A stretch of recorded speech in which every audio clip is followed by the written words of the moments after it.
মার্কিন president Donald Trump চীনের president Xi জিনপিংয়ের সাথে দ্বিপক্ষীয় বৈঠক সমাপ্ত করে আমেরিকায় পৌঁছেছেন। বেইজিংয়ে চীনা প্রেসিডেন্ট শি জিনপিংয়ের সাথে এই বৈঠকটি অত্যন্ত গুরুত্বপূর্ণ মনে করা হচ্ছিল। এই মিটিংয়ে বড় ধরনের অর্থনৈতিক চুক্তি হয়। ডোনাল্ড ট্রাম্প এয়ারফোর্স ওয়ানে ওঠার আগে সামাজিক মাধ্যমে দাবি করেছেন যে তিনি চীনের সাথে অত্যন্ত সফল বাণিজ্যিক চুক্তি সম্পন্ন করেছেন। এর মধ্যে বড় খবর হলো চীন আমেরিকার বোয়িং কোম্পানি থেকে 200টি বিমান কেনার চূড়ান্ত চুক্তি করেছে এবং আরও 750টি বিমান ও জেনারেল ইলেকট্রিক এর থেকে 400 থেকে 450টি ইঞ্জিন কেনার প্রতিশ্রুতি দিয়েছে। আমেরিকান বিমান তৈরির কোম্পানি বোয়িং থেকে 200টি বিমান কেনার চূড়ান্ত চুক্তি করেছে আমেরিকা এবং চায়না। আর এই সফরের মধ্যে যেসব বিষয় ধোঁয়াশা রয়ে গেছে সেগুলো হলো ট্রাম্পের এই সফরকে অসাধারণ বললেও তিনি দুই দেশের অত্যন্ত স্পর্শকাতর বিষয় যেমন দুই দেশের মধ্যকার শুল্ক ও তাইওয়ান ইস্যুতে কোনো দীর্ঘমেয়াদী বা সুনির্দিষ্ট সমঝোতার কথা জানাননি। তাইওয়ান প্রসঙ্গে ট্রাম্প স্পষ্ট করে বলেছেন তিনি কোনো পদক্ষেপই কোনো প্রতিশ্রুতি দেননি। তিনি কোনো পক্ষকে কোনো প্রতিশ্রুতি দেননি। তিনি চায়নাকেও কোনো প্রতিশ্রুতি দেয়নি, আবার তাইওয়ানকেও কোনো প্রতিশ্রুতি দেয়নি।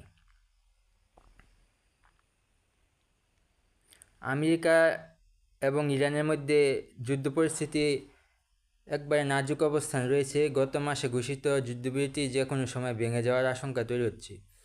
এইদিকে আমেরিকা নতুন করে সামরিক অপারেশনের ছক তৈরি করতেছে বলে শোনা যাচ্ছে। মার্কিন গোয়েন্দা সংস্থা ও সামরিক সূত্রগুলো থেকে জানা গেছে যে হোয়াইট হাউসে ইরানের উপর নতুন করে বড় ধরনের বিমান হামলা চালানোর গোপন পরিকল্পনা তৈরি করে রেখেছে। এই সম্ভাব্য নতুন অভিযানের কোড নেম দেওয়া হয়েছে অপারেশন স্লেজ হ্যামার। এর আগে চলমান অভিযানটির নাম ছিল অপারেশন এপিক ফিউরি। এদিক দিয়ে হরমুজ প্রণালীর অচল অবস্থা বহমান। ইরান ইঙ্গিত দিয়েছে যে তারা হরমুজ প্রণালী দিয়ে সীমিত আকারে জাহাজ চলাচলের অনুমতি দেবে, কিন্তু ট্রাম্প ইরানের সেই শান্তি প্রস্তাব বা শর্ত প্রত্যাখ্যান করেছেন। ফলে হরমুজ প্রণালীর অবরোধ অপরিবর্তিত রয়েছে। এরই মধ্যে ট্রাম্প আরেকটি বড় সামরিক সফলতার ঘোষণা দিয়েছেন। নাইজেরিয়ার সামরিক বাহিনীর সাথে এক যৌথ ও অত্যন্ত জটিল নৈশ অভিযানে বৈশ্বিক জঙ্গি গোষ্ঠী ইসলামিক স্টেট এর দ্বিতীয় সর্বোচ্চ প্রধান আবু বকর আল মাইনুকি নিহত হয়েছেন।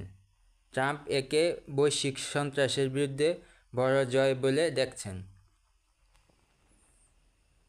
এদিকে বিশ্ব অর্থনীতি, বিশেষ করে তেলের বাজারে আগুন ও ওয়াল স্ট্রিটে ধস নেমেছে। ইরান যুক্তরাষ্ট্র যুদ্ধবিরতি স্থায়ী কোনো সমাধান না হওয়ায় হরমুজ প্রণালী বন্ধ থাকার সরাসরি প্রভাব পড়েছে বিশ্ব রাজনীতিতে। মুদ্রাস্ফীতির পারদ, আন্তর্জাতিক বাজারে অপরিশোধিত জ্বালানি তেলের দাম এক ধাক্কায় 3% এর বেশি বেড়ে গিয়েছে। ব্যারেল প্রতি $109.26 পৌঁছেছে। এর ফলে বিশ্বজুড়ে নতুন করে দীর্ঘমেয়াদী মুদ্রাস্ফীতির আশঙ্কা তৈরি করা হচ্ছে। শেয়ার বাজারে পতন ঘটেছে। তেলের দাম বৃদ্ধির কারণে বিনিয়োগকারীদের মধ্যে আতঙ্ক ছড়িয়ে পড়ে। ফলস্বরূপ নিউ ইয়র্কের ওয়াল স্ট্রিটের প্রধান 3 সূচক S&P 500, নাসডাক অ্যান্ড ডৌ জোন্স এর বড় পতন ঘটেছে। লন্ডনে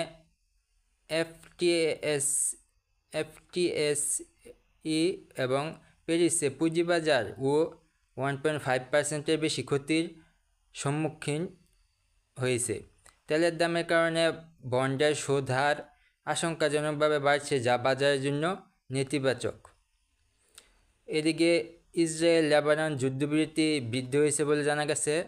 ওয়াশিংটনে মার্কিন স্টেট ডিপার্টমেন্ট অত্যন্ত ফলপ্রসূ আলোচনার পর ইসরায়েল ও লেবাননের মধ্যে চলমান যুদ্ধবিরতি আরও 45 দিন পর্যন্ত বৃদ্ধি করা হয়েছে।